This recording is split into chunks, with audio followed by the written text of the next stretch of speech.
Sang Peri dan Pangeran. Alkisah, terdapat sebuah istana yang mempesona dan berkilauan, dipenuhi dengan karya seni langka, lampu kristal, lampu-lampu dengan cahaya lembut, aula marmer, dan pahatan-pahatan yang terindah. Istana itu menawarkan semua kenyamanan dan kemewahan, serta pemandangan indah untuk dilihat. Duduk di singgasana bludru seorang ratu peri. Saat ini, peri tercantik di kerajaan ini, Citraleka, sedang menghadap peri. Rambutnya bersinar seperti emas, matanya besar, penuh ekspresi, juga pipinya tampak kemerahan. Dia adalah lambang kecantikan duniawi. Tidak hanya itu, dia juga berhati murni, jujur, baik hati, dan dermawan. Wajar saja jika Citraleka begitu dicintai oleh semua orang di istana. Ibunda Ratu, apakah ibu memanggilku? Ya, benar sekali. Bagaimana kesehatanmu saat ini, Citraleka? Aku sudah pulih sempurna, Ibu. Aku sehat sekarang.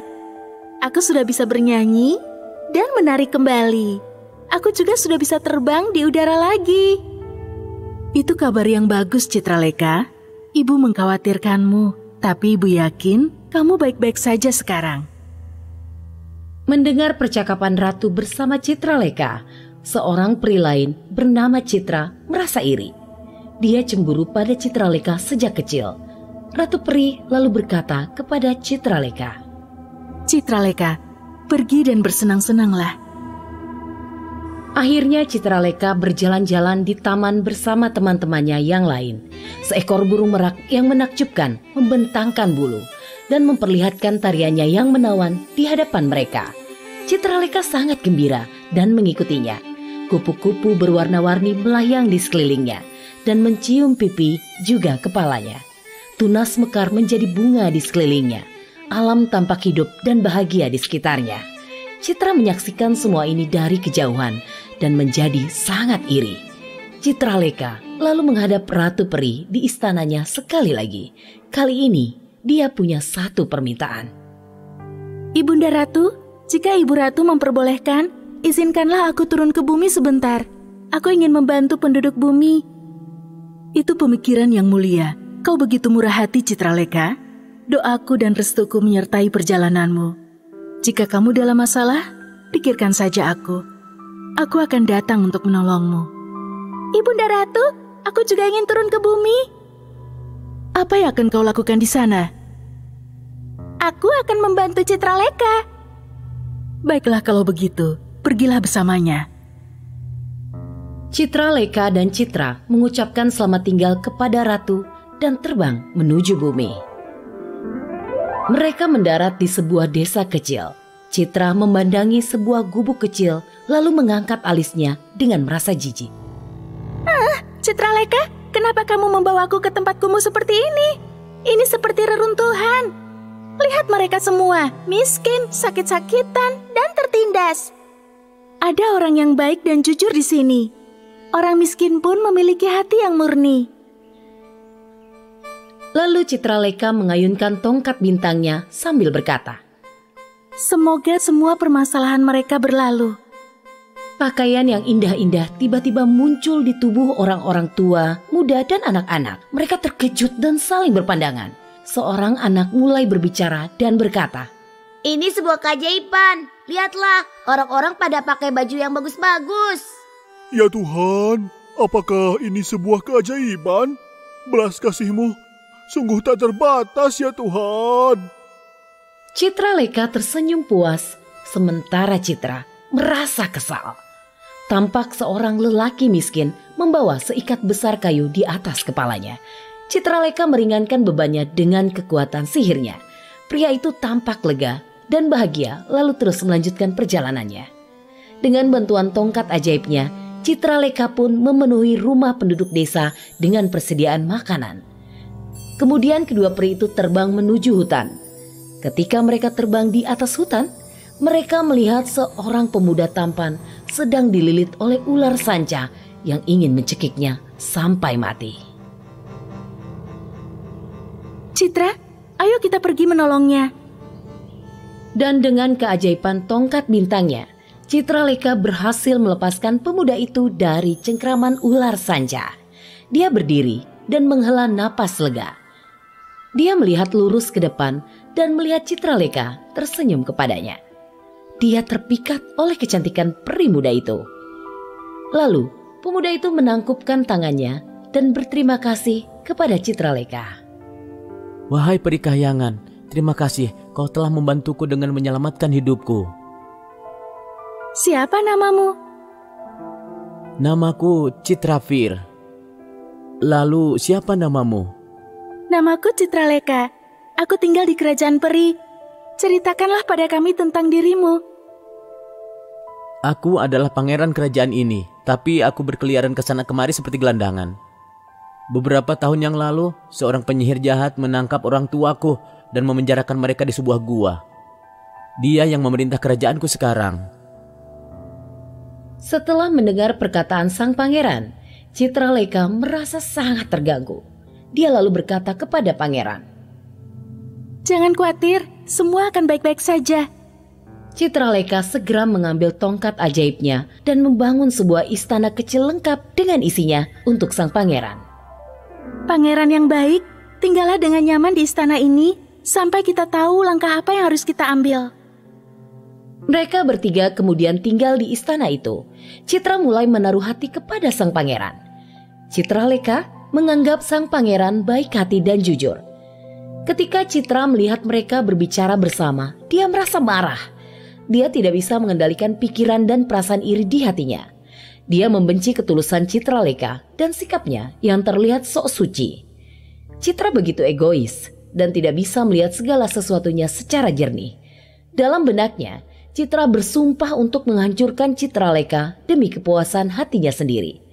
Dia merasa harus menjadikan sang pangeran miliknya dengan cara apapun. Di sisi lain, pangeran sangat setia kepada Citraleka. Suatu hari, Citra mengambil tongkat sihirnya dan membakar kedua sayap Citraleka. Citraleka sangat terkejut dan hatinya begitu hancur. Citra, apa yang sudah kamu lakukan? Mengapa kamu tega melakukan ini padaku? Pangeran berlari ke arah mereka dan bertanya kepada Citra. Kenapa kau lakukan itu? Yang kau lakukan itu sungguh sangat jahat. Citra tidak suka cara pangeran berbicara kepadanya. Tapi dia pun tidak ingin mencelakai pangeran. Sekarang bagaimana kita akan melawan penyihir iblis? Citraleka segera teringat pada Ratu Peri. Dia menghubungi Ratu melalui pikirannya. Ratu Peri pun muncul di hadapan mereka. Saat melihat kondisi Citraleka, Ratu merasa terpukul. Dia menatap Citra dengan wajah marah. Kau akan dihukum karena perbuatanmu. Citra menundukkan kepalanya karena malu. Citraleka lalu memberitahu Ratu Peri tentang pangeran dan penyihir iblis. Ratu Peri kemudian menggunakan kekuatannya untuk menumbuhkan sepasang sayap baru bagi Citraleka. Citraleka merasa senang sekali. Ratu Peri bersama Citraleka, Citra dan pangeran pergi menemui penyihir iblis. Penyihir iblis melihat ketiga peri itu dan mulai tertawa terbahak-bahak.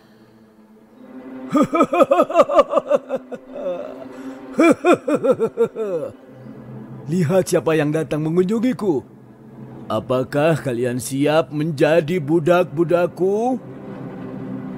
Setelah mengatakan itu, dia melepaskan sihirnya kepada para peri. Tetapi Ratu Peri dan Citraleka bersatu dan melawannya bersama, membuat kekuatan sang penyihir tidak berakibat apa-apa. Setiap kali sihirnya gagal, awan asap akan muncul tertiup angin. Penyihir itu mulai berteriak, goyah, kehilangan nafas, menjadi semakin lemah. Ratu Peri mengambil tongkat ajaibnya dan mengangkat penyihir iblis ke udara. Penyihir itu mengepakkan tangan dan kakinya. Citraleka lalu mengarahkan tongkat dan membuat tubuh penyihir itu berputar-putar. Penyihir itu terus berputar di udara di beberapa saat sambil berteriak-teriak. Akhirnya, dia pingsan dan jatuh ke tanah. Citraleka lalu menyulap sebuah sangkar di sekeliling penyihir itu dan memenjarakannya. Mereka bertiga kemudian berlari menuju gua dan melepaskan raja dan ratu bersama dengan tahanan lainnya. Sebagian besar dari mereka adalah tentara. Penyihir iblis mondar-mandir di dalam sangkar. Pangeran dan Citraleka saling memandang dengan penuh kasih dan tidak bisa berpaling. Tapi Citra masih terus saja merasa cemburu. Raja dan Ratu Peri memberi restu kepada pasangan muda itu. Pesan moral dari cerita ini, kita tidak boleh iri kepada siapapun atau berharap mereka celaka. Kita harus selalu melakukan perbuatan baik. Peri Kembar. Saat Rosalina, Ratu Peri melahirkan peri kembar. Seisi istana bergembira dalam perayaan. Para peri menari dengan gembira. Dan sedangkan Rihanna, sang penyihir, mendengar kabar tentang kelahiran si kembar. Perayaan ini tidak akan berlangsung lama. Aku pasti akan segera membalaskan dendamku kepada Ratu Peri. Dan suatu hari nanti, aku akan menguasai seluruh kerajaan peri. Di suatu malam, penyihir Rihanna membuat rencana untuk menculik peri kembar dengan menggunakan sihirnya. Dia ingin membawa mereka pergi tanpa mengeluarkan mereka dari tempat buayanya. Sihirnya berhasil mengelilingi buayan, tetapi tidak bisa menyentuh si kembar sama sekali. Ratu Peri telah menciptakan perisai pelindung yang kuat di sekitar si kembar dengan kekuatan magisnya. Rihanna tidak berhasil menembus perisai tersebut. Bagaimana mungkin ini terjadi? Sihirku tidak berhasil. Ratu Peri ternyata lebih pintar dari dugaanku. Tapi aku bukan penyihir yang mudah menyerah. Aku akan terus mencoba. Dan Ratu Peri bisa merasakan niat jahat Rihanna yang sangat jelas. Ratu bahkan menggunakan kekuatan magis yang lebih besar untuk memperkuat perlindungan di sekitar si kembar. Bertahun-tahun berlalu, Silk dan Little Rose telah tumbuh menjadi peri muda dan cantik. Ratu selalu memperingatkan mereka berdua untuk selalu berhati-hati. Putri-putriku sayang, dengarkan kata ibu. Berjanjilah pada ibu, kalian tidak akan pernah pergi keluar istana. Keselamatan kalian bisa terancam di luar sana. Ibu Ratu, kira-kira siapa orang yang menganggap kita musuhnya? Tidak putriku, bukan kalian musuhnya, tetapi ibu. Ada seorang penyihir jahat bernama Rihanna yang selalu berusaha menculik kalian. Pada suatu hari, Little Rose mengutarakan niatnya kepada Silk Rose betapa dia sangat ingin keluar istana. Silk Rose, kita berdua sangat bosan dan terjebak dalam 4 dinding istana ini. Bagaimana kalau kita pergi keluar dan melihat seperti apa dunia ini? Little Rose, kamu harus mengerti. Berbahaya sekali kalau kita sampai keluar dari istana. Kita harus tetap berada di dalam istana ini. Ketika si kembar sedang berbincang di luar, muncullah penyihir Kazam di hadapan mereka. Dia lebih menakutkan dari penyihir Rihanna.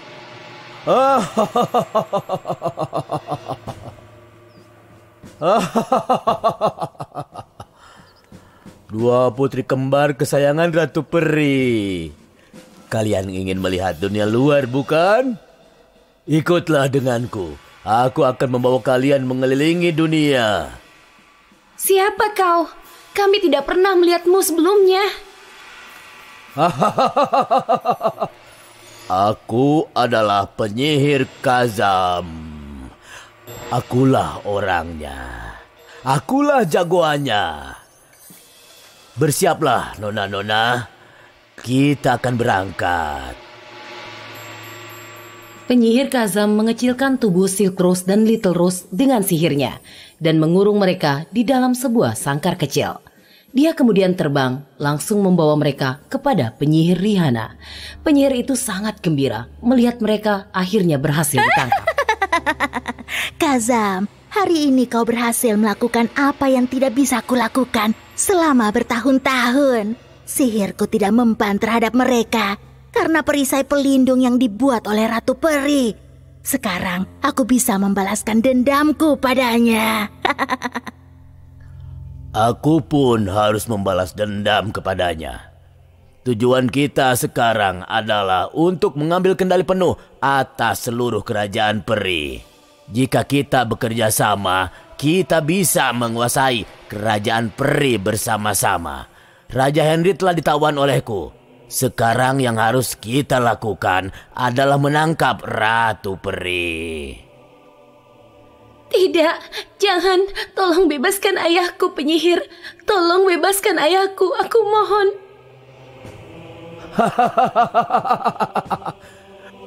Melepaskannya? Supaya Raja Henry datang kepadaku, memohon kepadaku agar melepaskan putri-putrinya. Rencanaku adalah menangkap Ratu Peri dan semua peri-perinya. Orang yang mematuhiku akan menjadi budakku, dan aku akan menjadi raja dari seluruh kerajaan peri. Akulah penyihir Kazam. Akulah orangnya, akulah jagoannya. Penyihir Kazam, berjanjilah padaku kau akan membantuku. Aku pun memiliki kekuatan yang unik, dan jika digabung dengan kekuatanmu, masa depan akan menjadi milik kita. Aku juga akan menikahkan putriku dengan putramu. Rosalina, sang ratu peri, menerima kabar bahwa putrinya ditawan oleh penyihir Kazam. Dan dia diliputi rasa khawatir. Pertama, aku harus menyelamatkan Raja Henry. Dia memiliki kekuatan magis yang sangat kuat. Kazam bukanlah tandingannya. Selama mutiara ajaib masih bersamaku, tidak ada satupun kekuatan sihir jahat yang dapat menyakitiku. Ketika itu, penyihir Kazam muncul di hadapan Ratu Peri. Dia membawa Silk Rose dan Little Rose di kandang mereka masing-masing. Penyihir itu lalu melepaskan sihirnya pada Ratu Peri, tetapi Ratu tidak terluka berkat mutiara ajaibnya. Aku akan menangkap Ratu Peri sekarang. Karena aku adalah penyihir Kazam. Akulah orangnya, akulah jagoannya. Dan sekarang giliran Ratu Peri melepaskan kekuatannya pada si penyihir. Dia jatuh ke tanah dan Ratu dengan cepat mengambil tongkat sihir darinya. Tongkat sihirku, kembalikan kepadaku. Kalau tidak, aku akan menghancurkan segalanya. Aku akan membakar istanamu sampai rata dengan tanah. Ratu Peri, kembalikan tongkat sihir itu kepadanya. Kalau tidak, kau akan menerima akibat yang lebih parah. Pikirkan akibat dari perbuatanmu sendiri. Penyihir Kazam, sekarang kau ada di bawah kendaliku. Bebaskan Raja Henry dan kedua putriku sekarang. Jika tidak, aku akan membakar kalian berdua sampai menjadi abu. Dan penyihir itu segera melepaskan Silk Rose dan Little Rose. Raja Henry juga bebas dan muncul di hadapan mereka. Raja Henry menggunakan kekuatan magisnya untuk mengubah kedua penyihir itu menjadi seekor tikus dan menahan mereka di dalam sangkar. Sekarang kita harus membebaskan semua tahanan yang ditawan oleh mereka. Silk Rose dan Little Rose, kemarilah. Ambil 2 kalung yang dirangkai dari mutiara ajaib ini. Ini akan membuat kalian tidak terluka. Kalian dapat menggunakannya untuk menyelamatkan orang-orang lain juga. Kedua penyihir jahat ini telah menahan banyak sekali orang. Pergi dan bebaskan para tahanan itu. Raja Henry menoleh ke arah kedua tikus itu dan melemparkan pertanyaan kepada mereka berdua. Tikus penyihir, katakan padaku, di mana kalian menawan tahanan lainnya?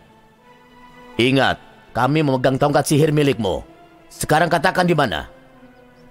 Aku telah menawan banyak tahanan di Gua Gunung Hitam di Viratnagar. Ada 2 orang pangeran juga di sana. Putri-putriku, pergilah ke Viratnagar dan temukan gua di Gunung Hitam. Bebaskan mereka semua. Iya, Ayah.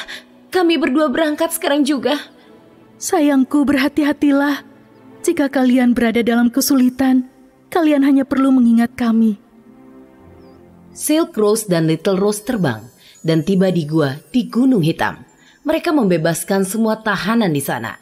Ada 2 orang pangeran di antara tahanan itu. Mereka bernama Robert dan Pangeran Prancis. Terima kasih kalian berdua telah membantu kami dengan menyelamatkan dan membebaskan kami. Kami selamanya berhutang budi pada kalian. Hari ini kebaikan benar-benar menang atas kejahatan. Peri-peri yang terhormat, kami sangat ingin kalian berkunjung ke istana kami. Bagaimana? Tuanku pangeran, kami meminta maaf. Kami harus segera kembali ke kerajaan peri sekarang. Tapi kami berjanji akan mengunjungi istanamu suatu hari nanti. Kau boleh pergi sekarang juga. Lalu kedua peri itu terbang ke langit dan kembali ke kerajaan peri. Kedua pangeran itu terus mengagumi mereka sampai mereka hilang dari pandangan. Stella bahagia selama-lamanya. Dahulu kala, di sebuah desa kecil di sebuah kerajaan Eropa yang makmur sejahtera, hiduplah seorang gadis bernama Stella. Dia tinggal bersama ibu tirinya Diana dan saudara tirinya Jennifer. Setelah kematian ayahnya, ibu tiri Stella biasa memperlakukannya seperti pelayan. Makanannya terdiri dari sisa-sisa makanan basi dan dia cuma mengenakan pakaian bekas saudara perempuan tirinya. Suatu hari ada pengumuman yang dibuat di kerajaan. Pangeran sedang mencari pengantin untuk dinikahi. Untuk tujuan itu, raja mengadakan pesta dansa besar. Semua gadis muda diundang untuk datang ke istana dan menghadiri pesta dansa.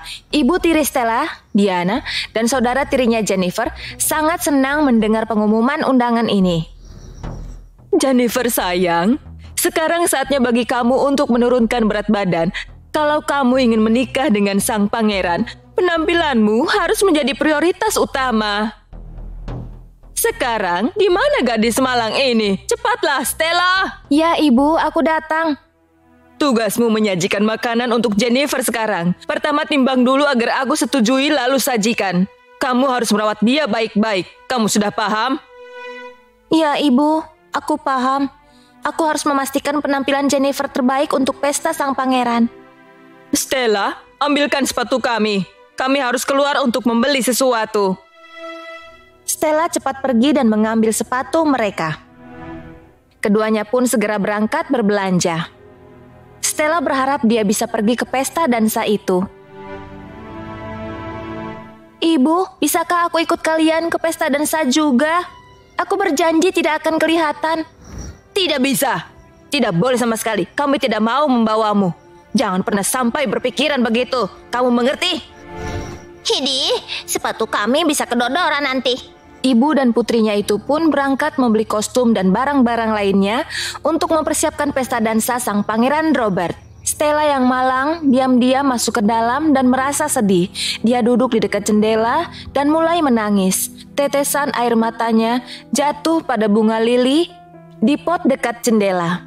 Tiba-tiba, seorang peri cantik muncul di depannya. Ada apa anakku? Mengapa kamu begitu sedih? Kamu siapa? Siapa? Namaku Lily. Aku peri bunga. Ayo, sekarang katakan padaku, kenapa kamu menangis? Stella menceritakan kesengsaraannya kepada Lily. Cuma ada 1 minggu tersisa bagiku untuk ikut pesta dansa pangeran. Adikku Jennifer menghadiri pesta itu, tapi izinku malah ditolak. Stella, anakku, jangan khawatir. Aku akan membantumu siap-siap ke pesta dansa. Tapi Ibu Peri, aku bahkan tidak punya pakaian yang layak untuk dipakai. Kalau orang melihatku berdandan seperti ini, mereka pasti menertawakan penampilanku nanti. Stella, demi Tuhan, kamu adalah gadis yang cantik. Untuk urusan berdandan, serahkan padaku. Peri membawa secercah harapan baru ke dalam kehidupan Stella. Malam pesta pangeran akhirnya tiba. Stella, kita berangkat ke pesta sekarang. Jaga rumah dan demi Tuhan jangan habiskan semua makanannya ya. Kamu tampaknya cukup lapar akhir-akhir ini. Kalau kami kembali nanti, rumah harus bersih dan rapi. Pastikan itu ya. Silakan berangkat bersenang-senang. Ketika kalian kembali, kalian akan mendapati rumah bersih. Maka Jennifer dan Diana pun berangkat ke pesta dansa. Stella bergegas menuju bunga itu dan memercikan beberapa tetes air ke atasnya. Si peri Lily pun akhirnya muncul. Stella, kamu terlihat berseri-seri. Semua kerja keras yang kamu lakukan membuat kamu terlihat bugar dan bersinar. Aku harap begitu. Tapi apa yang harus aku lakukan dengan kostum dan sepatuku? Bahkan rambutku pun tidak tertata dengan benar dan rapi. Bukankah aku berjanji kepada kamu bahwa itu adalah bagian urusanku? Peri melingkarkan tongkat sihir bintangnya yang berkilauan di atas kepala Stella. Dan dandanan Stella pun langsung lengkap.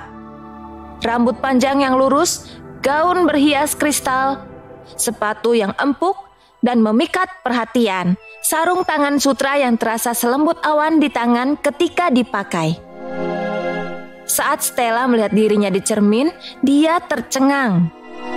Apakah ini benar-benar aku? Aku tidak percaya ini nyata. Aku cuma mengganti pakaian dan sepatumu. Pancaran sinar di wajahmu selalu ada. Kenyataannya, kamu adalah gadis yang sebenarnya sangat cantik sejak dulu. Ibu Peri, terima kasih banyak. Semoga aku tidak terlambat untuk ke pesta dansa.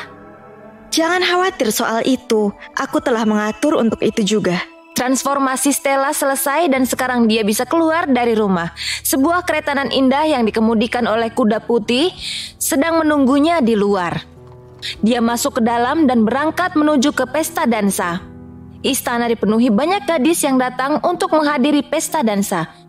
Pangeran Robert sedang duduk di singgasana yang ditempatkan di puncak tangga. Stella menarik perhatian sang pangeran dan dia menuruni tangga untuk mendekatinya. Boleh aku berdansa denganmu? Tentu bisa, dengan senang hati pangeran. Robert dan Stella pun menari bersama. Gadis-gadis lain melihat mereka dengan iri. Raja dan ratu di sisi lain sangat senang melihat mereka bersama. Di dalam hati, mereka tahu bahwa putra mereka telah menemukan calon istrinya. Yang juga menonton ini adalah ibu tiri dan saudara perempuan Stella. Mereka pun meninggalkan istana dengan marah dan iri. Stella melihat mereka pergi dan mulai gelisah. Dia tahu kalau dia tidak sampai di rumah sebelum mereka tiba di sana, dia harus membayar mahal. Stella buru-buru menjauh dari pangeran, meninggalkan salah satu sarung tangannya. Dia melompat ke kereta dan bergegas pergi. Begitu sampai di rumah, dia berubah kembali jadi dirinya yang dulu. Dia cepat-cepat membersihkan seluruh perabotan rumah yang dia tinggalkan. Setelah beberapa waktu, terdengarlah suara ketukan di pintu depan rumah. Apakah kamu sudah tuli? Aku sudah mengetuk 2 kali. Maafkan aku, Ibu. Aku sedang membersihkan rumah. Mungkin itu sebabnya aku tidak mendengar ketukan itu. Kamu menyebut ini bersih-bersih? Separuh rumah masih kotor. Sampai menyelesaikan ini dan membuat rumah terlihat bersih berkilau, kamu tidak akan dapat makan malam. Dan jangan macam-macam. Stella diam-diam senang karena mereka kesal, namun dia sedih karena dia tidak bisa menghabiskan cukup waktu dengan sang pangeran. Keesokan harinya, diumumkan bahwa sang pangeran ingin bertemu dengan gadis yang memiliki sarung tangan lain yang bisa menandingi sarung tangan yang tertinggal. Stella memercikan beberapa tetes air ke bunga itu lagi. Saat si peri lili muncul, Stella menceritakan semua kepadanya. Sudah semuanya. Kali ini saat kamu bertemu dengannya, pastikan dia milikmu selamanya. Peri melakukan sihirnya dan mengubah Stella kembali menjadi versi glamornya. Stella pun naik ke kereta tanpa menyadari bahwa ibu tirinya Diana dan saudara tirinya Jennifer bersembunyi di belakang kereta yang ia tumpangi. Mereka mencapai istana tempat sang pangeran melihat Stella dengan sarung tangan di tangannya. Menyadari itu adalah gadis yang sama, sang pangeran bergegas memeluknya. Tanpa ragu-ragu, sang pangeran kemudian langsung melamar Stella. Diana dan Jennifer menjadi iri setengah mati mendengar hal ini. Wajah Stella bersinar dengan sukacita sejati. Si peri lili menyaksikan pemandangan dari langit dan tersenyum bahagia. Alkisah Pangeran Robert dan Stella menikah dalam upacara yang teramat megah. Mereka pun hidup bahagia selamanya. The Swan Lake. Kisah ini dimulai sejak lama ketika Putri Elizabeth bertemu dengan pelamar untuk mencari jodoh pengantin lelaki. Pangeran dari seluruh dunia berkumpul di sana untuk bertemu dan memincutnya. Raja Erik salah satu pelamar, dia tidak terlalu tampan. Putri Elizabeth berkeliling ruangan, mengobrol dengan para pelamarnya dan mengutarakan pendapatnya. Saat sampai di Erik, dia menatap dan wajahnya mengungkapkan kekecewaan. Erik sedih dan tersinggung. Dia merasa terhina dan marah dan mengutuk sang putri. Putri Elizabeth, apa kamu begitu bangga dengan kecantikanmu sampai berwajah begitu? Karena aku tidak memenuhi standarmu, aku mengutukmu. Mulai sekarang, kamu tidak akan menjadi putri lagi. Kamu akan berubah menjadi angsa. Elizabeth dan ayahnya sangat khawatir setelah mendengar kata-kata itu. Mereka meminta pengampunan Erik. Pangeran Erik, aku telah berbuat salah. Tolong ampuni kesalahan saya. Pangeran, tolong maafkan dia. Dia masih sangat muda dan belum dewasa. Karena itu dia bersikap kurang ajar. Aku mohon padamu, tarik kembali kata-katamu. Hidup putriku akan hancur. Maafkan aku, Raja. Sayangnya, aku tidak bisa mengambil kembali kutukan itu. Tapi aku bisa memberimu solusi untuk melepaskannya dari kutukan. Kalau ada lelaki jatuh cinta pada putrimu, ketika dia berwujud angsa, kutukan itu bisa dipatahkan. Hal lain, sangat penting bahwa lelaki yang jatuh cinta padanya harus sama sekali tidak menyadari kutukan itu. Kalau tidak, itu tidak akan berhasil. Segera setelah dia menyelesaikan kalimatnya, Putri Elizabeth langsung berubah menjadi angsa. Dia lalu diangkut ke sebuah danau di pinggiran kerajaan. Tahun berlalu dan sang putri terus menunggu seseorang yang mencintainya dalam bentuk ini. Orang-orang datang ke danau, tetapi mereka pergi setelah mengagumi pemandangan di sekitarnya dan sang angsa. Bertahun-tahun telah berlalu. Aku mulai kehilangan harapan bahwa aku bisa bebas dari kutukan ini. Mungkin aku pantas hidup seperti ini selama sisa hidupku. Mungkin ini adalah pertobatanku. Malam itu, seorang musafir muda bernama James datang untuk duduk di tepi danau. Di kota sangat bising. Di sini semuanya sunyi dan tenang. Andai aku bisa tinggal di sini selamanya. James adalah lelaki kelas menengah tanpa memiliki keluarga. Dia merasa damai duduk di samping danau yang tenang ini. Dia beristirahat di sana untuk sementara waktu. Lalu dia mendengar suara. Apa kabar? Apakah suara itu berasal dari tengah danau ini? Mungkin telingaku berdenging. Tidak, telingamu baik-baik saja. Lihatlah danau, ini aku, seekor angsa. Begitu, aku tidak tahu angsa bisa bicara, mana mungkin. Mungkin aku bisa berbicara dan aku tinggal di sini. Tepat di danau, ini danauku. Aku dengar kamu bilang merasa damai di sini. Kamu bisa datang ke sini kapanpun hatimu menginginkannya. Terima kasih telah mengizinkan aku. Aku merasakan kebahagiaan di sini. Aku benar-benar tidak ingin pergi dari danau yang tenang ini. Namaku Elizabeth. Siapa namamu? Namaku James. Namamu terdengar seperti seorang putri. Ayahku memilih nama itu untukku. Dan ya, dia memang memperlakukan aku seperti seorang putri. Ikut aku akan mengajakmu berkeliling danau dan menunjukkan semua bunga yang cantik. Elizabeth mengajak James berkeliling ke danau dan air terjunnya. Dia membawakan bunga untuknya, termasuk teratai. Wow, Elizabeth. Aku belum pernah melihat pemandangan yang lebih indah. Aku suka berbicara dan menghabiskan waktu dengan kamu. Aku juga, James. Silakan datang lagi nanti. Aku juga kesepian di sini. Aku satu-satunya angsa di sini. Aku sangat menunggu kembalimu. Aku tahu bagaimana rasanya hidup sendirian. Aku akan datang lagi besok. Secercah harapan baru tengah menerangi hati angsa. Dia berharap bisa bertemu dengan James lagi. Sifat sopan dan kata-kata James yang baik yang membuatnya terkesan. Keesokan harinya, James kembali pada waktu yang sama. Sang putri sangat senang bisa melihatnya lagi. James, aku sudah menunggumu. Kamu tepat waktu sekali. Matahari akan segera terbenam dan pemandangannya indah sekali dari sini. Cobalah kamu lihat. Aku sangat menantikan bisa datang kembali ke sini melihat kamu. Aku datang segera setelah menyelesaikan pekerjaanku.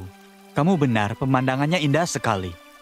Mereka pun menyaksikan matahari terbenam berdua bersama. James terlihat sangat bahagia.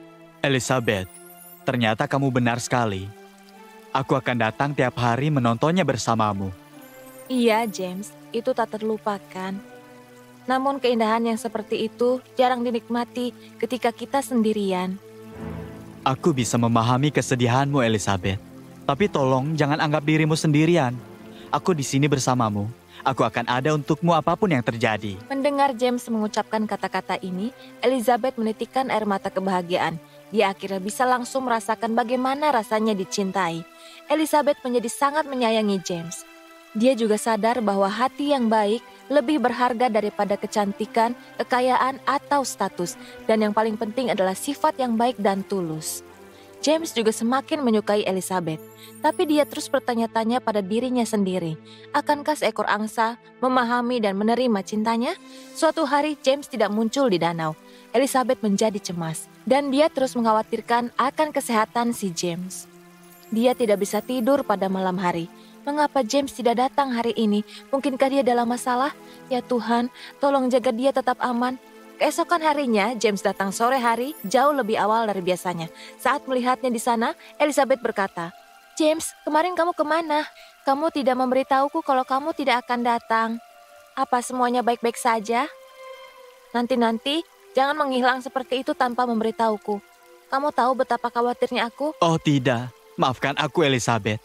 Aku harus pergi untuk bekerja. Aku baru kembali pagi ini. Aku janji tidak akan kemana-mana tanpa memberitahumu lebih dulu. Ini tidak akan terjadi lagi. Niatku bukan untuk membuatmu cemas. Diam-diam James senang karena Elizabeth begitu mengkhawatirkannya. Selain ibunya, tidak ada yang benar-benar peduli padanya seperti itu. Rasa hormat dan cinta ke Elizabeth yang dia rasakan sebelumnya tumbuh lebih besar. Dia memutuskan untuk mengakui perasaannya kepadanya. Dia akan hadapi akibatnya nanti. Elizabeth, ada yang ingin kukatakan padamu. Katakan padaku James, apa itu? Sepertinya aku telah jatuh cinta padamu. Hatiku mengatakan ia selalu ingin bersamamu. Ketika bangun di pagi hari, aku menantikan saat aku bisa kemari dan bersamamu. Begitu James mengucapkan kata-kata ini, angsa itu berubah kembali menjadi si putri yang cantik. James heran dan dia pun bertanya padanya. Elizabeth, bagaimana kamu berubah menjadi manusia? Apakah kamu seorang putri sejati? Baik James sayangku, beberapa tahun yang lalu, aku telah menghina seorang pangeran karena penampilannya dan dia telah mengutuk saya.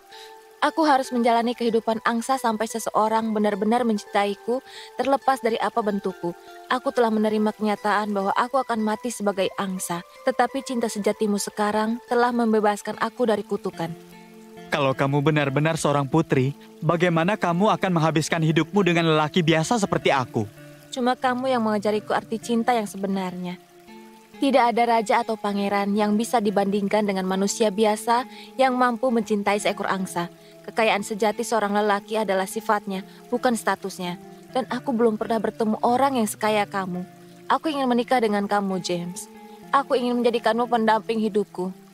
Maukah kamu menikah dengan aku? Iya, Elizabeth.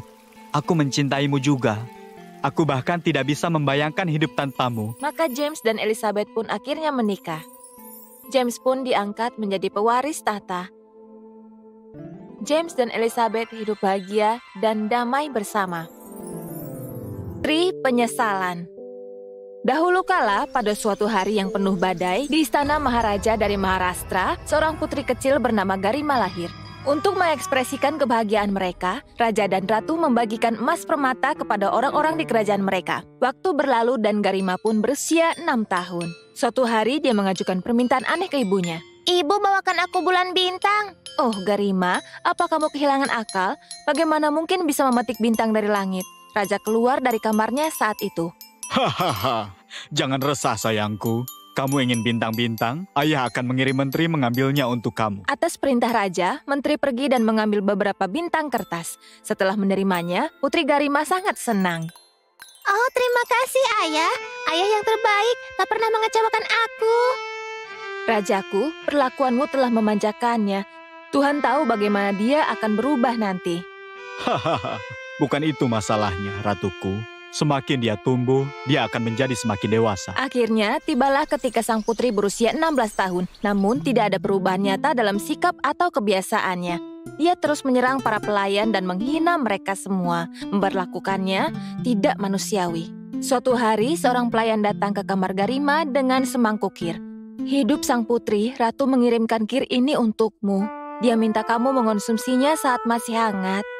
Baik, taruh dan tinggalkan. Aku makan nanti. Maafkan saya, tapi Ratu memintamu memakannya sekarang. Garima tersinggung dan melemparkan kir langsung ke wajah pelayan itu. Siapa kamu memerintahku begitu? Keluar dari sini. Mendengar keributan yang keras, Raja dan Ratu memasuki kamar Garima dan memahami skenarionya. Perilaku apa ini Garima? Apakah ini caramu memperlakukan pembantu? Tepat sekali ibu, dia pembantu. Tidak bisa bicara dengan aku dengan suara tinggi. Dengarkan aku putriku, tenang. Pelayan ini sekarang akan ditunjukkan jalan ke pintu. Bravo Rajaku, ini bagus untuk mengajarnya benar dan salah. Kalau ayah di mana-mana selalu mentolerir sikap tercela putrinya, maka masa depan kaum perempuan tidak memiliki harapan lagi. Oh, ayolah ibu, berhentilah berkhotbah. Bantu aku singkirkan pelayan ini dari pandanganku. Setelah pertengkaran ini, Garima keluar dari istana dengan keretanya untuk menghilangkan stres. Ada gemuruh di langit dan dalam beberapa menit, guntur dan kilat menimbulkan badai besar. Kerajaan terjebak dalam banjir dan sungai mulai banjir. Seluruh kerajaan digempur oleh badai ini. Kerajaan kita sedang dalam kondisi buruk karena badai yang terjadi. Aku sangat berharap Garima aman sekarang. Menurutku dia pasti terjebak di luar sana. Aku menjadi sangat khawatir. Menteri, cepat pergi dan cari putriku secepatnya. Iya, Rajaku. Pasukan, siap-siap. Kita harus pergi mencari putri. Saat badai mereda, Menteri berangkat bersama tentara untuk mengejar putri Garima. Meski sudah cari selama 2 hari, sang putri tidak bisa ditemukan. Tidak berhasil dalam misi mereka pun kembali ke istana. Kamu kembali, Menteri. Di mana putriku Garima? Apa dia masih kesal dengan kita? Maafkan aku, Ratuku. Kami tidak berhasil melacak sang putri. Apa maksudmu? Kamu tak bisa menyelesaikan tugas sederhana? Kamu tak pantas menjadi menteriku. Saya akan terima hukuman apapun. Tetapi faktanya adalah sang putri tidak dapat ditemukan dimanapun. Kira-kira apakah dia masih hidup juga? Sudah banyak orang yang meninggal karena banjir yang terjadi ini. Wajah mereka tidak bisa dikenali karena tubuh mereka yang telah membengkak. Setelah mendengar ini, Ratu pingsan dan jatuh. Raja mulai menangis bukan main. Putri Garima tersapu banjir dan sungai pun membawanya ke desa tempat tinggal mantan pembantunya. Orang yang sama yang dia hina dengan sangat buruk. Mengapa orang banyak berkumpul di dekat tepi sungai? Coba aku ke sana melihatnya. Ketika melihat Putri Garima, pelayan itu seketika langsung mengenalinya. Putri, ini aku pelayanmu, buka matamu Putri. Apakah kamu mengenalinya? Iya, ini Putri Garima kita. Sepertinya dia tersapu banjir dan tak sengaja mendarat di sini. Tapi kenapa dia tidak bicara? Sepertinya dia pingsan. Setelah air dikeluarkan dari tubuhnya, dia pasti sadar. Bawa dia ke rumahmu. Itu pasti, tolong bantu aku membawanya ke rumahku. Penduduk desa membantu memindahkan sang putri ke rumah sang pembantu. Pembantu pergi memanggil tabib setempat. Tabib, tolong cepat ikut aku. Tuan putri terbaring tak sadarkan diri di rumahku. Tolong sembuhkan dia apapun yang terjadi. Baik anakku, aku ikut kamu. Biar aku ambil obat-obatanku dulu. Si tabib menemani pembantu ke rumahnya dan mengeluarkan air dari tubuh sang putri. Dia juga membuat sang putri meminum ekstrak tumbuhan. Jangan khawatir. Dia pasti sadar kembali tak lama lagi. Sementara menunggu, bisa aku minta secangkir teh? Aku akan pergi setelah itu. Iya, tentu tabib. Pelayan itu memberikan secangkir teh kepada sang tabib. Boleh aku berkata sesuatu? Silakan tabib. Kamu memiliki peluang emas di sini. Kamu bisa meminta uang sebanyak yang kamu inginkan kepada orang tuanya si raja dan ratu. Karena kamu telah menyelamatkan putri kesayangan mereka. Bagaimana kamu bisa berkata begitu? Penggigit tangan yang memberimu makan, aku tidak akan tega berbuat itu. Nah, kalau sudah selesai silakan pergi. Sang putri sadar dan mendengar percakapan itu. Dia termakan oleh penyesalan. Oh Tuhan, apa yang telah aku lakukan? Aku telah melakukan dosa dengan merendahkan gadis yang begitu jujur dan tulus. Pembantu itu berbalik dan mendapati sang putri sedang berdiri. Hidup Tuan Putri, saya sangat senang melihat Anda telah pulih sekarang. Mohon maafkan aku berperilaku sangat kasar kepadamu, aku merendahkanmu, kamu telah menyelamatkan aku takkan bisa membalas kebaikanmu. Saya cuma melakukan tugas, Raja dan Ratu selalu baik kepadaku. Tak usah Tuan Putri khawatir, Anda harus makan, minum obat dan istirahat dulu. Tuan Putri sangat butuh istirahat. Pembantu itu memasak dan menawarkan berbagai makanan ke Garima. Makanan yang enak, sama seperti masakan koki kerajaan kami. Setelah makan dan minum obat, Putri Garima melanjutkan beristirahat. Ya Tuhan, aku sangat lapar. Sepertinya aku harus puas dengan makanan sisa. Keesokan harinya, tetangga pembantu itu mengunjungi rumahnya. Aku melihatmu di toko perhiasan kemarin. Kamu beli perhiasan kan? Bagaimana aku mampu membeli perhiasan? Setelah dipecat dari istana kerajaan, aku bahkan tak mampu makan 2 kali sehari. Mungkin mataku yang keliru. Tidak juga, aku memang pergi ke toko perhiasan, tetapi tidak untuk membeli perhiasan. Aku ke sana menjual anting-antingku. Tapi kebutuhan apa yang membuat kamu menjualnya? Sebenarnya aku butuh uang untuk membeli makanan buat sang putri. Dia tidak terbiasa dengan makanan membosankan seperti kita. Aku putuskan untuk menawarinya berbagai hidangan. Oh, jadi begitu. Putri Garima juga tak sengaja ikut mendengar percakapan ini. Sementara itu, Raja dan Ratu tiba di rumah sang pembantu didampingi si tabib. Kamu telah mengundang kematianmu sendiri dengan menculik putri kami. Di mana kamu? Tunjukkan wajahmu. Si pembantu dan Tuan Putri akhirnya keluar setelah mendengar suara raja. Ayah di sini. Kami sangat gembira melihat kamu hidup. Terima kasih Tuhan, pelayan itu tidak menyakitimu dengan cara apapun.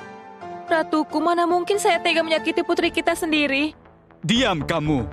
Kalau tabib tidak memberi kami berita ini dengan imbalan, kami tidak akan tahu keberadaan anak tunggal kami ini. Tenang ayah, tabib ini serakah. Ayah tak perlu memujinya. Biarpun dia mengiminginya, pelayan yang jujur ini tidak goyah. Tidak cuma itu, dia jual perhiasannya sendiri untuk menyediakan makananku. Benarkah itu anakku? Iya, itu benar. Satu-satunya yang bersalah adalah si tabib ini. Hari ini aku benar-benar menyesal telah dilahirkan sebagai seorang putri. Harusnya aku lahir di gubuk. Disinilah nilai-nilai moral sebenarnya ada di antara orang miskin, bukan di istana. Maafkan aku, anakku. Kamilah yang sebenarnya salah. Prajurit, tangkap tabib ini dan jebloskan dia ke penjara bawah tanah. Aku minta belas kasihmu, rajaku. Aku dibutakan oleh keserakahan. Mohon ampuni aku. Maka sang tabib pun ditangkap. Ayah, ibu, pembantu tidak akan lagi tinggal di gubuk ini. Dia akan tinggal di istana bersama kita. Terserah maumu, putriku. Kami akan mengungkapkan pertobatan kami juga. Mereka berempat hidup bahagia di istana untuk waktu yang lama. Pada zaman dahulu kala, ada seorang raja yang memerintah kerajaan Yunan. Namanya adalah Raja Justin. Dia memiliki seorang putri yang teramat cantik bernama Stephanie. Ketika Stephanie mencapai usia menikah, Raja memutuskan untuk memulai pembicaraan dengannya. Stephanie, kamu adalah anak ayah satu-satunya dan ayah sangat mencintaimu. Sekarang ayah percaya sudah waktunya untuk menemukan pengantin lelaki yang layak untuk kamu. Kamu telah dewasa. Mau menceritakan pandanganmu tentang masalah ini? Kamu bisa terus terang kepada ayah.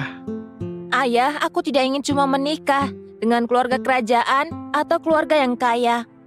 Aku ingin menikah dengan lelaki yang bisa membuat aku kagum. Seseorang yang bisa membuat aku bahagia. Aku cuma akan menikah dengan lelaki yang paling pantas untukku. Maksudmu kontes di mana lelaki bisa membuktikan nilai mereka? Ayah akan buat pengumuman di kerajaan yang menginformasikan tentang ini. Lelaki yang paling bisa membuat kamu terkesan dan membuktikan nilainya kepada kamu akan menjadi calon pengantin lelakimu. Iya, ayah. Itulah yang aku inginkan. Kontes di mana aku bisa memilih pengantin lelaki yang pantas mendapatkan perhatianku. Aku ingin melihat seberapa jauh usaha seseorang untuk membuktikan nilainya. Seperti yang diperintahkan oleh raja, pengumuman pun dibuat di kerajaan. Lelaki manapun yang akan membawa hadiah untuk sang putri atau melakukan suatu prestasi yang paling membuatnya terkesan akan dinyatakan sebagai pemenang untuk menikahi sang putri. Nun jauh di sebuah desa di kerajaan, hiduplah dua bersaudara. Tom adalah kakak laki-laki dan Hans yang lebih muda. Tom bertanya ke sekeliling dan mendapati bahwa putri sangat menyukai apel hijau. Untungnya, desa mereka adalah satu-satunya di kerajaan yang terkenal dengan apel hijaunya. Tom memutuskan untuk mempersembahkan apel hijau dari kebunnya sebagai hadiah untuk sang putri. Kemudian, dia memberitahu Hans tentang rencananya itu. Hans, aku mengetahui bahwa ternyata Putri Stephanie menyukai apel hijau. Aku ingin menikahinya. Oleh karena itu, aku memutuskan untuk membawa satu gerobak yang penuh dengan apel hijau ke istana kerajaan. Aku cukup yakin dia pasti akan terkesan dengan hadiahku dan memilih aku. Tom, sepertinya itu bukan ide yang bagus. Mengapa dia memilih untuk menikahi seseorang hanya karena dia memberinya apel favorit? Apel mungkin pilihan, tapi jelas bukan ajakan untuk bisa menikah dengan seseorang. Apa tidak ada ide yang lebih baik? Mungkin yang lebih mengesankan? Bisa apa kau soal membuat seorang gadis terpincut? Apa ada gadis yang pernah mau bicara denganmu? Aku yakin kalau nanti Putri Stefani pasti akan kepincut oleh hadiahku dan memilih aku sebagai pengantin lelakinya. Tom mengisi kereta kudanya yang berwarna putih penuh dengan apel hijau, dengan harapan besar akan bisa membuat Putri Stefani terkesan. Dan dia pun berangkat sendirian menuju ke istana. Dalam perjalanan ke sana, dia bertemu dengan seorang lelaki tua. Orang tua itu bertanya kepada Tom, Tunggu anak muda. Tolong hentikan gerobakmu sebentar, nak. Bisakah kamu mengantarkan aku sedikit lebih jauh di depan dengan keretamu ini? Tidak, aku tidak bisa membiarkanmu duduk di gerobakku. Kenapa, anak muda? Apa yang telah kamu isikan di gerobak putihmu ini? Gerobakku penuh dengan sampah. Kamu mau duduk di atas sampah ini? Aku sudah bilang tidak kan? Kamu mulai menggangguku sekarang. Jangan buang waktuku. Minggirlah, aku sedang terburu-buru. Oke. Semoga semuanya terjadi persis seperti yang kamu katakan. Setibanya Tom di istana raja, dan ketika Tom melihat isi di dalam gerobaknya, dia menemukan sampah bukan apel. Raja sangat marah pada Tom dan mengirimnya ke penjara. Adik laki-laki Tom, Hans, adalah lelaki yang beretika dan tulus. Setelah beberapa hari, ketika Tom tidak kunjung kembali ke rumah, tiap hari Hans bertambah khawatir. Sudah berhari-hari dan Tom belum kembali. Aku harap tidak ada hal buruk yang terjadi padanya. Sepertinya aku harus pergi ke istana dan mencari tahu apa yang terjadi pada Tom. Hans berangkat ke istana menaiki kudanya dengan tergesa-gesa. Dalam perjalanan, dia bertemu dengan lelaki tua yang sama. Hans berhenti untuk melihat, kemudian bertanya kepadanya. Bapak, apakah kamu pernah lihat adikku? Aku sudah mencarinya. Bisakah kamu menggambarkan seperti apakah kamu itu? Mungkin nanti aku bisa memberi kamu beberapa informasi. Beberapa hari yang lalu, dia pergi dengan gerobaknya menggunakan rute yang sama persis. Rambutnya panjang dan sikapnya sombong. Iya, sekarang aku ingat. Si anak lelaki pemarah itu bahkan tidak tahu bagaimana berbicara dengan sopan. Tapi nak, memang aku telah melihatnya lewat di jalan ini. Tapi aku tidak pernah melihatnya kembali. Aku selalu duduk di sini, jadi aku bisa bilang dengan seyakin-yakinnya kepadamu. Itu berarti dia masih di istana. Aku harus segera bergegas ke sana. Hans bergegas kencang dengan kudanya menuju istana. Di sana, dia mendapati bahwa saudaranya Tom telah dipenjara atas perintah raja. Hans menghadap raja dan mengeluhkan tentang perlakuan buruk saudaranya. Rajaku, saudaraku Tom telah datang ke istana ini untuk meminang Putri Stefani lewat barang bawaannya. Dan dia datang ke istanamu ini dengan kereta penuh apel hijau. Kalau dia gagal membuatnya terkesan, kamu seharusnya mengusir dan menyuruhnya pulang. Tetapi sebaliknya, kamu masukkan dia ke penjara. Apa maksudmu, anak muda? Kakakmu Tom tidak bisa membuat putriku terkesan dengan apel hijaunya. Gerobaknya hanyalah berisi pajangan, segala macam sampah-sampah kotor. Setelah melihat itu, sudah sewajarnya kalau aku marah besar. Apakah ini cara untuk membuat putriku terkesan? Dia memang pantas dihukum. Dan itulah sebabnya dia pantas pula dikirim ke penjara. Tolong beritahu aku ya rajaku, apakah mungkin bagi siapapun di kerajaan ini jauh-jauh cuma demi memberikan sampah kepada Tuan Putri? Pasti ada beberapa kesalahpahaman di sini. Aku minta maaf atas nama saudaraku. Kalau karena alasan tertentu, saudaraku telah menyakiti perasaanmu atau sang putri, aku minta maaf. Tolong bebaskan adikku itu. Aku tidak cuma akan membebaskan saudaramu. Aku akan mengizinkan kamu menikahi Putri Stefani juga. Tapi pertama-tama, kamu harus mendapatkan bulu burung griffin untukku. Aku menerima itu, rajaku.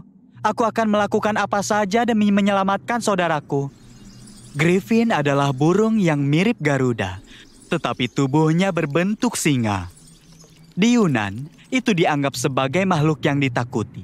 Hans berangkat untuk mencari burung Griffin itu. Setelah lama mencari, dia mengetahui bahwa makhluk itu tinggal di sebuah gua yang muncul tepat setelah menyeberangi sungai. Di seberang sungai, dia bertemu dengan seorang lelaki. Dia memberitahu, jalan yang kamu telah ambil mengarah ke makhluk yang sangat berbahaya bernama Griffin. Lebih baik jangan pergi ke sana, kamu bisa tewas. Hans mendengarkannya, tapi melanjutkan perjalanan. Sekarang dia telah mencapai di kediaman si Griffin. Dia bersembunyi di sudut gua dan mengamati Griffin dan aktivitasnya dalam waktu yang lama. Pada malam hari, dia melihat bahwa Griffin akan melebarkan sayapnya yang perkasa itu. Dan beberapa bulu dari sayapnya itu akan jatuh ke tanah. Griffin kemudian akan memakan bulunya sendiri yang jatuh itu. Suatu hari ketika bulu-bulunya itu jatuh, Hans segera melempar batu ke Griffin sebelum dia bisa memakannya. Dia sembunyi di balik batu. Saat Griffin bergerak untuk mencari pelaku, Hans dengan cepat mengambil bulu yang jatuh dan berlari keluar gua. Dan singkat kata, Hans berhasil mencapai istana raja. Silakan ambil ini, rajaku. Aku telah mengambilkanmu bulu dari makhluk yang ditakuti itu, Griffin. Sekarang tolong bebaskan saudaraku. Kamu telah mencapai apa yang tidak bisa dicapai oleh siapapun. Yang pasti kamu tidak hanya berani, tapi juga pintar. Aku akan melepaskan saudaramu dan kamu. Dan kamu aku izinkan untuk menikahi Putri Stefani. Hans tidak hanya dipersatukan kembali dengan saudaranya, dia juga diizinkan untuk menikahi Putri Stefani.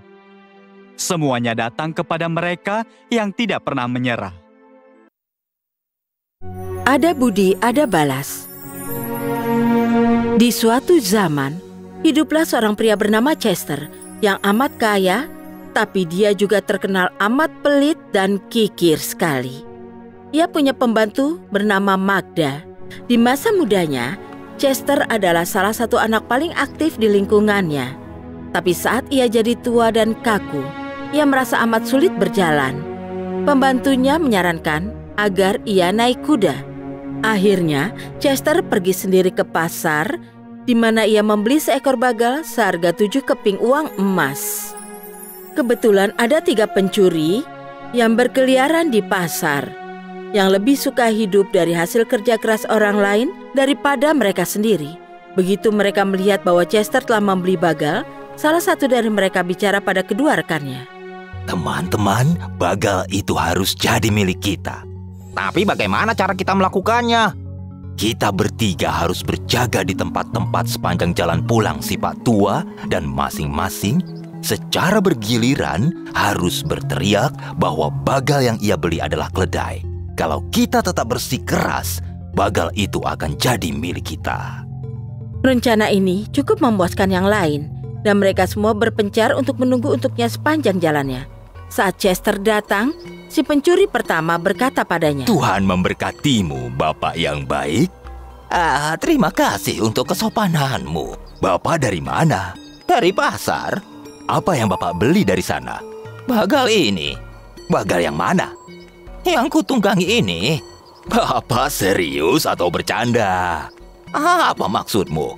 Karena kelihatannya bagiku Bapak mendapatkan keledai, bukan bagal. Keledai? Tidak mungkin. Dan tanpa bicara lagi, ia terus menunggang. Setelah cukup jauh, ia bertemu si pencuri kedua yang menyapanya. Selamat siang, Pak. Bapak dari mana? Dari pasar. Apa barang-barang sedang murah? Seharusnya begitu. Dan apa Bapak dapat tawaran bagus? Aku membeli bagal yang kutunggangi ini. Tapi astaga, ini seekor keledai. Keledai? Kalau ada orang lain yang berkata begitu padaku, aku harus meninggalkan hewan hina ini. Dan ia melanjutkan perjalanannya dan segera bertemu si pencuri ketiga yang berkata padanya, Tuhan memberkatimu, Pak. Apa Bapak baru dari pasar? Iya, benar. Dan apa ada tawaran murah yang dari sana? Aku membeli bagal yang kutunggangi ini. Bagal. Bapak pasti tidak serius. Apa Bapak berusaha membodohiku? Ya, aku serius. Untuk apa aku bercanda tentang bagalku? Sobatku yang malang, tidak bisakah kau membedakan antara bagal dan keledai? Kau adalah orang ketiga dalam 2 jam terakhir yang telah memberitahuku hal yang sama, tapi aku tidak percaya. Dan sambil turun dari bagalnya, ia bicara. Ambil saja hewan itu, aku malu sudah ditipu di pasar. Si pencuri cerdik mengambil hewan itu dan menungganginya untuk bergabung dengan teman-temannya. Sementara Chester meneruskan perjalanan dengan jalan kaki. Begitu si pria tua sampai di rumah, ia memberitahu pembantunya bahwa ia telah membeli keledai sambil mengira itu adalah bagal. Dan seluruh ceritanya sampai akhir. Astaga Tuan, Pak Tuan tak sadar mereka menipu Tuan. Mereka membodohimu. Mereka pasti sekomplotan pencuri. Baiklah, aku akan memberi mereka pelajaran. Lalu, Chester membeli 2 kambing kembar identik, membayar mereka dengan amat murah, dan sambil membimbing mereka pulang, dia memberitahu Magda untuk menyiapkan masakan lezat, karena ia akan mengundang beberapa teman untuk makan malam. Ia menyuruh Magda untuk memanggang daging ham dan merebus 2 ayam, dan memanggang kue terbaik yang bisa ia buat. Lalu, ia membawa salah seekor kambingnya dan mengikatnya di tiang halaman rumah, dan memberinya rumput untuk dimakan. Lalu ia mengambil kambing lain dan membimbingnya ke pasar. Begitu ia telah tiba, ketiga pencuri itu melihatnya dan memutuskan menyambutnya. Selamat datang, Pak Chester. Apa yang membawa Bapak kemari? Aku ingin membeli beberapa bahan makanan karena beberapa teman datang untuk makan malam, dan aku akan senang bila kalian bertiga sudi datang pula. Para pencuri itu dengan senang menerima undangan ini, dan setelah Chester telah selesai belanja, ia mengikatnya di punggung kambing dan berkata padanya di depan ketiga penipu, Pulanglah sekarang dan beritahu Magda untuk memanggang ham, merebus ayam, dan membuat kue terbaik yang bisa dia buat. Pergilah cepat, kami akan menyusul. Begitu ia melepaskan kambingnya, kambing itu lari secepat yang ia bisa. Dan Chester berjalan dengan ketiga orang itu untuk sementara di pasar. Dan lalu mereka semua berjalan ke rumahnya. Saat ia dan para tamunya memasuki halaman rumah, mereka melihat kambing itu terikat di tiang, dengan tenangnya mengunyah rumput.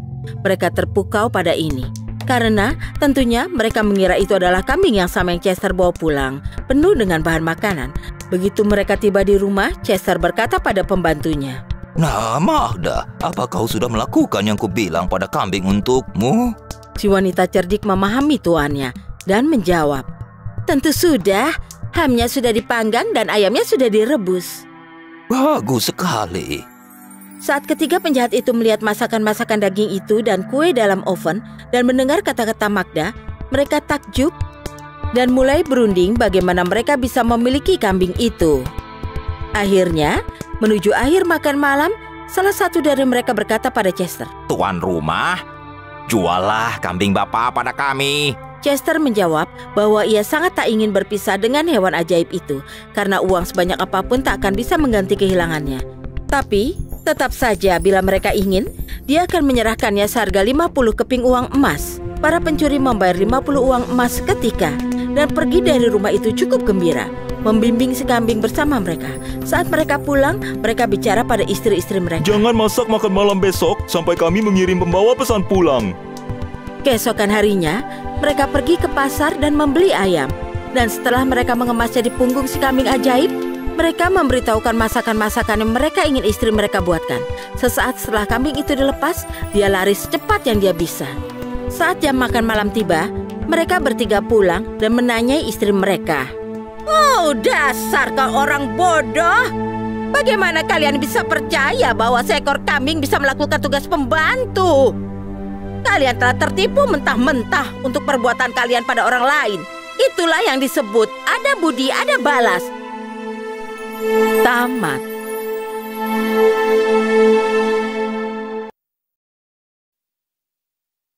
Putri yang bercahaya. Pada zaman dahulu, hiduplah seorang raja yang sakit karena sihir jahat. Menurut mantra itu, hanya satu hal yang bisa menyelamatkannya, yaitu tanah dari liang kelinci yang telah berusia setidaknya 10 tahun. Bisa kita tebak bahwa mantra ini amat susah untuk dipatahkan. Aku akan ke ujung dunia untuk menemukannya. Pangeran menuju ke hutan untuk mencari liang kelinci. Ia telah lama berkuda namun tidak melihat seekor kelinci pun. Hingga tiba-tiba ada seekor kelinci yang melintas di depannya. Kelinci itu memasuki sebuah gua diikuti oleh sang pangeran. Dan ternyata gua itu milik seorang raksasa jahat. Siapa yang datang ke sini? Rupanya ada pangeran. Beraninya kau memasuki guaku. Aku perlu tanah dari liang kelinci. Tolong izinkan aku mendapatkannya. Nyawa ayahku bergantung pada itu. Setelah itu aku akan pergi. Apa kau pikir aku bisa ditipu? Kau tidak boleh kemana-mana. Raksasa pun memasukkan pangeran ke dalam kerangkeng. Lepaskan aku! Tolong lepaskan aku! Selama 2 hari, pangeran terjebak dalam kerangkeng. Dia coba untuk keluar, namun tidak bisa. Dia amat khawatir akan ayahnya. Pada malam kedua, kerangkeng itu tiba-tiba terbuka. Pangeran melihat cahaya yang aneh, dan dia melihat seorang gadis. Itu adalah gadis paling bercahaya dari seluruh dunia. Akulah kelinci yang tempo hari kau ikuti. Raksasa telah menyihirku sehingga aku menjadi kelinci setiap siang dan kembali menjadi putri saat malam hari. Cepat, raksasa sedang keluar. Larilah sebelum dia kembali dan ambillah tanah ini dari liang kelinci berusia 10 tahun untuk ayahmu. Pergilah sekarang. Bisa kau ulangi lebih pelan lagi? Raksasa sedang pergi. Kau ingin aku lari? Benar. Sebelum dia kembali? Iya. Lalu kau ingin aku membawa tanahmu? Sebaiknya kau lakukan sekarang ya. Apa kau 10 tahun? Iya. Sebagai kelinci usiamu 10 tahun? Iya. Baik, terima kasih. Berikan tanahmu. Ini dia. Tuangkan, sedikit lagi. Oh, dan apa ada yang bisa kulakukan untuk menolongmu? Apa kau ingin tetap jadi kelinci atau... Tidak, aku baik-baik saja. Ya, tentu saja aku perlu pertolongan. Baik, apa yang bisa kulakukan? Larilah dari sini sekarang, dan setelah ayahmu sembuh, pergilah berkelana di dunia. Kau akan temukan cara untuk menolongku. Sekarang pergilah. Itu petunjuk yang tidak jelas. Tapi aku adalah pengelana ulung. Baik, sampai jumpa lagi di suatu tempat nanti. Selamat tinggal. Pangeran pun melakukan hal itu. Ia kembali ke istana dan menyelamatkan ayahnya. Setelah itu, seperti kata sang putri, ia memutuskan untuk berkelana di dunia. Ayah, sekarang ayah sudah sehat kembali. Aku akan menceritakan sesuatu. Ayah tahu tanah yang ayah makan sebagai obat. Aku mendapatkannya dari seekor kelinci. Namun ini bukan kelinci biasa. Kelinci ini sebenarnya adalah putri yang dikutuk menjadi kelinci setiap siang hari.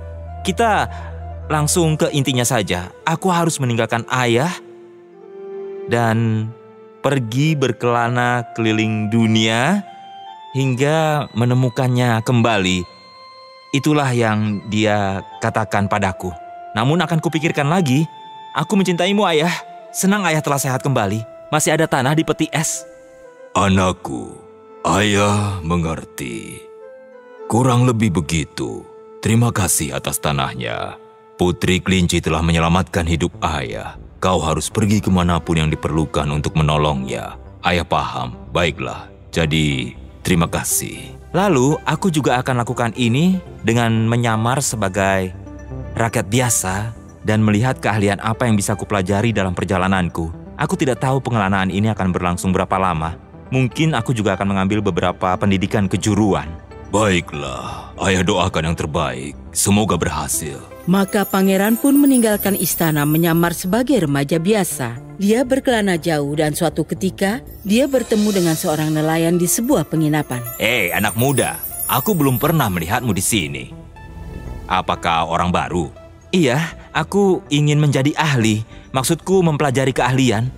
Aku ingin belajar keahlianmu. Kalau begitu, ikutlah denganku. Aku perlu bantuan pemuda yang kuat sepertimu. Kau ingin jadi nelayan? Iya.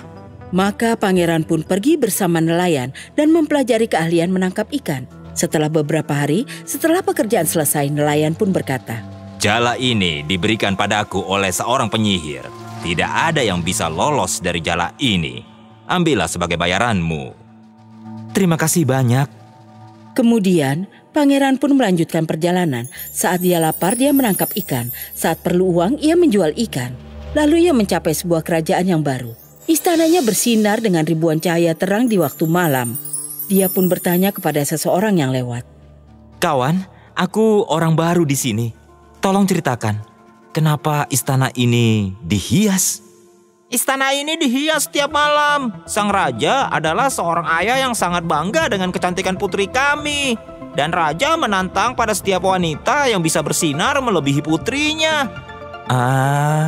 Kenapa kecantikannya sangat ditekankan? Itu hanya kebanggaan seorang ayah. Oh, baiklah. Pangeran pun menuju ke ruang tahta. Yang mulia, hamba tahu seorang gadis yang bisa bercahaya seperti matahari. Hamba tahu, hamba melihat seorang gadis. Dia cantik dan bercahaya.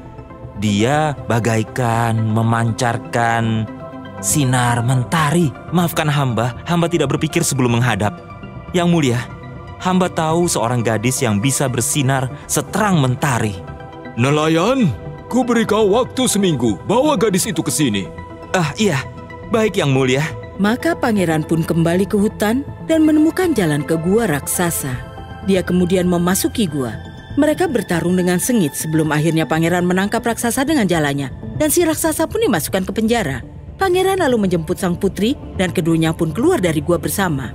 Pangeran memberitahu kepada putri mengenai sang raja dan putrinya. Kini setelah aku menyelamatkanmu, kita harus tuntaskan misi ini untuk membantu si putri malang ini. Dia amat jemu mendengar ayahnya terus menyombongkan kecantikannya. Seluruh istananya dihias. Kau harus melihatnya. Bagaimana? Baiklah, aku mengerti. Sepertinya itu ide bagus. Perjalanan. Baiklah, jadi bagaimana kita bisa membuat mantra sihir si raksasa? Kutukan yang membuatmu menjadi kelinci ini supaya hilang selamanya. Kita harus melakukan itu. Tentu saja. Jadi mantranya bisa musnah bila aku berjalan melalui kabut emas. Saat berwujud wanita atau kelinci? Entahlah. Kita coba saja dua-duanya. Berapa lama lagi waktumu? Maka mereka pun menuju ke kerajaan. Mana gadis yang kau bilang lebih cantik daripada putriku ini? Yang mulia, untuk memunculkannya, hamba perlu kabut emas dari ruang harta Baginda. Apa Baginda punya semacam botol penyemprot? Karena sang raja amat ingin melihat sang putri yang bercahaya, maka dia pun bertitah. Berikan dia semangkuk debu emas. Debunya harus ditiupkan melalui pipa ke udara supaya debunya menyebar seperti kabut emas. Ini adalah bagian dari penampilan putri yang tercantik di dunia. Yang mulia, dia membuang waktu kita, juga debu emas Baginda. Bila dia membuang waktu kita, dia akan membayarnya. Maka debu emas pun diisikan ke dalam pipa. Lalu para hulu balang meniupnya sehingga debunya menyebar seperti kabut emas tebal. Kemudian tibalah sang putri. Dia berjalan keluar dari kabut emas. Mantra yang mengutuknya pun sirna. Dan seluruh kerajaan terkagum-kagum dengan kecantikannya. Tuan Putri, kau benar-benar wanita paling bercahaya di dunia. Kau sudah lihat, Ayah? Sekarang berhentilah menyombongkan kecantikanku kepada semua orang. Maafkan ayah, sayangku. Pangeran pun menceritakan semuanya kepada raja. Sang raja pun mengantarkan mereka kembali ke kerajaan sang pangeran, di mana mereka menikah dan hidup bahagia selamanya. Raksasa tidak pernah lagi mengganggu mereka. Namun mereka juga selalu berhati-hati supaya tidak bepergian ke dekat guanya lagi. Selesai. Ratu yang tak sabaran. Pada suatu ketika, di sebuah kerajaan yang jauh, Raja Robert hidup bersama istrinya tersayang Ratu Maria.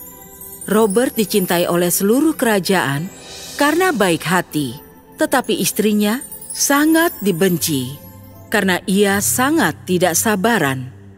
Kau terlalu lama mengepang rambutku. Maafkan aku yang mulia, tapi gaya rambut ini sangat sulit dilakukan. Berani sekali kau bicara padaku seperti itu. Cepat tinggalkan istana ini. Oh Maria, kenapa kau begitu? Dia sudah berusaha. Ia tidak cukup cepat. Kau harus sabar sayang. Dalam waktu sesaat, ketidaksabaran ratu akan menghancurkan kedamaian dan raja yang malang dengan segera akan mencoba memperbaiki masalah yang ia timbulkan. Ini Maria, aku punya sesuatu yang sangat kau suka. Bunga lili, kesukaanku, berikan padaku sekarang. Raja Robert bertanya-tanya bagaimana cara membuat istrinya mengerti untuk bersabar. Suatu hari, Raja sedang berada di halaman istana memikirkan Maria. Aku tidak mengerti. Dulu dia sangat baik dan ramah sebelum menikah denganku. Lalu Raja Robert menyadari ada sesuatu yang mengambang di sungai. Apa itu? Seorang bayi? Dari mana datangnya? Oh, malang sekali. Ayo kita bawa ke rumah. Astaga, di mana Robert? Sudah lama ia tidak terlihat. Maria, lihat, aku temukan seorang bayi mengapung di sungai. Seorang bayi? Tapi bagaimana dia bisa ada di sana? Lihat, ada sebuah catatan. Kepada siapa saja yang menemukan bayiku, tolong rawat ia dengan baik. Raja dan Ratu merasa bingung, namun menerima tanggung jawab dan pemberian bayi yang berharga. Raja sangat menyukai bayi itu dan memutuskan untuk membawanya ke istana. Kau akan diberi nama Diana. Diana adalah anak yang hangat dan penyayang. Dan setelah beberapa tahun, ia tumbuh menjadi gadis yang cantik. Ada sebuah mahkota ajaib istimewa yang tersimpan di istana, tapi tidak pernah bersinar selama beberapa tahun. Suatu hari, Diana pergi berkeliling ke seluruh istana. Menyusuri banyak ruangan, ia mendatangi menara terlarang. Wow, tempat ini tinggi sekali. Oh, pintu besar apa ini? Ia mendekati dan mendorong pintu yang misterius. Oh, ini berat sekali. Mengapa ada sebuah mahkota di sini? Saat ia berjalan mendekat, mahkota tiba-tiba mulai bersinar. Sebaiknya aku beritahu ayah dan ibu tentang ini. Diana, ayah sudah bilang agar menjauh dari sana. Tapi ada sebuah mahkota di sana dan mahkotanya bersinar. Bersinar? Bersinar? Oh, kalau begitu ayah ikut senang untukmu. Aku tidak mengerti. Akan ayah jelaskan jika kau sudah dewasa. Sementara Raja merasa senang, Ratu merasa marah akan mahkota itu. Malam itu, ia pergi menyelinap keluar istana dan pergi menemui seorang penyihir yang ia kenal. Jangan khawatir, yang harus kau lakukan adalah memasangkan cincin ini pada jari suamimu. Sihir di dalamnya akan membuatnya membenci Diana. Maria mengangguk, lalu segera meninggalkan tempat itu. Esoknya, ia memasangkan cincin itu di jari sang raja. Keesokan harinya, saat mereka terbangun, Ayah, ibu, aku membuat kue untuk kalian. Raja Robert melirik pada Diana, lalu meringis. Sihirnya mulai bekerja. Diana? Oh, maafkan aku. Aku hanya ingin kau mencicipi kue yang kupanggang. Ini terlalu asin. Apa? Tidak, ini rasanya manis bagiku.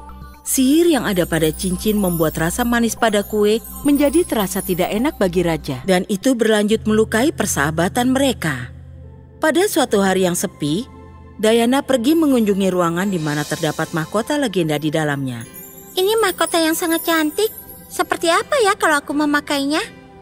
Aku hanya bisa dipakai oleh orang-orang yang pantas. Siapa kau?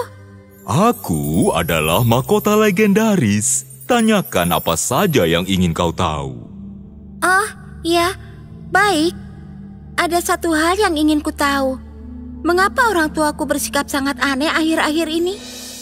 Mahkota itu mengatakan semuanya pada Diana tentang cincin sihir. Jadi ayahku tidak membenciku. Itu hanya mantra. Tapi ibuku... Tidak. Bukan ibumu yang menginginkan mahkota, tapi sang penyihir. Ibumu wanita yang tidak sabar, tapi dia masih wanita yang sangat baik. Mahkota mengatakan pada Diana bahwa penyihir ingin menguasai kerajaan lewat kekuatannya, tapi itu terlalu berbahaya baginya. Maka ia mencoba mengendalikannya lewat Maria. Tapi bagaimana cara kita mematahkan mantra dari ibu? Ratu harus mematahkannya sendiri dengan belajar bersabar. Diana mendapat sebuah ide. Ibuku sangat menyukai bunga lili. Mungkin jika ia belajar cara menanamnya dan sabar merawatnya, mantranya akan patah. Tapi bagaimana cara mendapatkannya? Tanyakan padaku dan kau akan mendapatkannya lewat sihirku. Dengan menggunakan sihir mahkota, Diana membuat sebuah taman bunga lili berwarna pink yang cantik. Tapi tak lama kemudian, Ratu meminta tukang kebun untuk merawatnya. Oh tidak, seharusnya bukan itu yang terjadi. Lalu saat Maria sedang mengunjungi kebun, ia merasa sangat marah melihat beberapa bunganya layu. Ia berteriak pada tukang kebun, "Kalau kau tak bisa merawat bunga lili, aku yang akan melakukannya."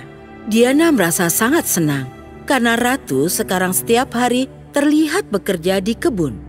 Maria senang melihat bunga-bunga lili itu terlihat sangat kuat, sehingga ia tidak marah lagi. Bersabar merawat bunga-bunga, mengubahnya menjadi sabar terhadap orang lain juga. Diana menyadari perubahan pada Maria. Dan suatu hari ia mengatakan padanya, "Ibu, apakah bunga-bunganya belum mekar?" "Belum, tapi aku merasa senang selama mereka sehat. Mereka akan mekar pada waktunya." Lalu Ratu jatuh pingsan. Mantranya patah. Dan saat Ratu terbangun, ia dalam kondisi baik-baik saja. Hal pertama yang ia lakukan adalah melepaskan cincin dari jari suaminya. Raja pun ingat apa yang terjadi beberapa hari sebelumnya. Kenapa aku bersikap seperti itu pada Dianaku tersayang? "Aku punya sesuatu untuk ibu." Diana mengangkat mahkota dan meletakkannya di kepala sang ratu. Lalu mahkota bersinar. Sepertinya kalian berdua layak memakai mahkota itu. Aku rasa Diana yang harus memakai mahkota ini. Ia sangat pantas karena kesabarannya telah menyelamatkan kita semua. Dan lalu kerajaan menjadi tempat yang penuh kegembiraan lagi. Raja sangat senang melihat hal ini. Diana terus bersikap baik seperti sebelumnya. Ia mengajarkan semua orang bahwa kesabaran itu baik dan bisa berubah jika kau belajar untuk menghargai orang lain dan biarkan mereka mekar pada waktunya. Selesai. Kolam permohonan ajaib. Pada suatu ketika, ada seorang putri raja bernama Jasmine. Ia adalah anak tunggal dan ia dimanja. Ia amat keras kepala dan amat egois. Ia selalu ingin makanan lezat. Suatu hari, seorang penyihir mengunjungi raja, memberi berkat dan memperingatkannya tentang kolam permohonan ajaib dalam kerajaannya. Baginda, aku datang ingin memperingatkan Baginda tentang kolam ajaib di kerajaan Baginda yang... Di saat bersamaan, Jasmine cilik lewat di balairung dan melihat si penyihir bicara pada ayahnya. Ia senang saat mendengar tentang kolam permohonan ajaib. Begitu ia mendengar tentang kolam itu, ia lari ke kamarnya tanpa mendengarkan sisa keterangan si penyihir. Aku harus ke kolam permohonan untuk meminta makanan lezat. Keesokan paginya, Jasmine bersiap-siap dan mulai perjalanan ke kolam itu. Di tengah hari, ia tiba di sana dengan sedikit uang emas dalam kantungnya. Ia ingin memohon banyak hal, seperti kue lezat, es krim, hamburger, pizza, ayam goreng, coklat, biskuit, dan banyak lagi. Tapi saat ia membaca papan peringatan di tepi kolam, ia jadi kecewa. Tulisannya, satu permohonan tiap orang. Kolam ajaib, kabulkanlah permohonanku. Beri aku guci yang akan beri aku makanan. Tiba-tiba, guci ajaib muncul dari kolam itu, teriring bisikan. Inilah permohonanmu yang dikabulkan. Ikuti perintahku atau itu takkan bekerja. Kau harus ucapkan 3 mantra. Ting, tong, tuang. Lalu guci ajaib akan mulai membuat makanan lezat. Itu akan memuaskan kelaparanmu. Tapi jangan lupa bilang stop, guci stop. Kalau tidak, itu akan membuat makanan tanpa henti. Baik, apalah? Jasmine kembali ke istananya. Ia sangat penasaran tentang guci ajaib itu dan mengucapkan mantranya. Ting tong tuang, aku ingin kue dan puding coklat. Secara ajaib, pot itu mulai membuat banyak puding dan kue coklat. Jasmine memakannya seolah ia kelaparan. Hari demi hari berlalu. Ia minta setiap jenis makanan yang bisa ia pikirkan.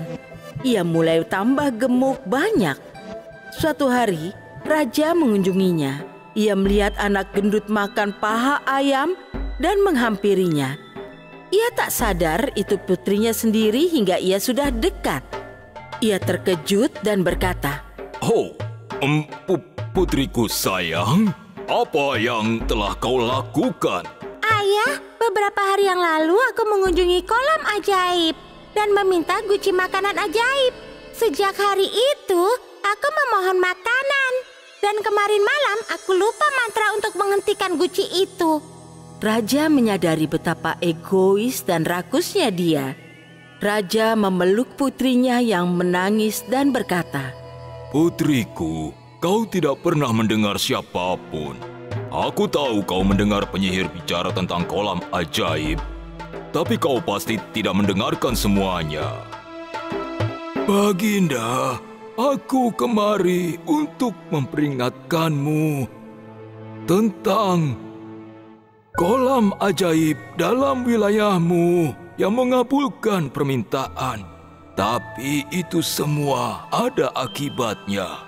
Itu kolam ajaib jahat. Sebaiknya Baginda segera menghancurkannya." Kini kau tahu, putriku, mengapa ini terjadi. Lalu, raja memanggil para prajuritnya dan memerintahkan, "Ambil guci itu dan bakar itu." Segera, para prajurit menjalankan perintah. Mereka menaruh guci itu di perapian dan melihatnya sampai itu meleleh dan jadi abu. Setelahnya, putri raja mulai berolahraga tiap hari dan dengan cepat kembali seperti semula. Setelah itu, mereka hidup bahagia selamanya. Moral cerita ini, jangan bertindak kalau baru dengar separuh ceritanya. Tamat.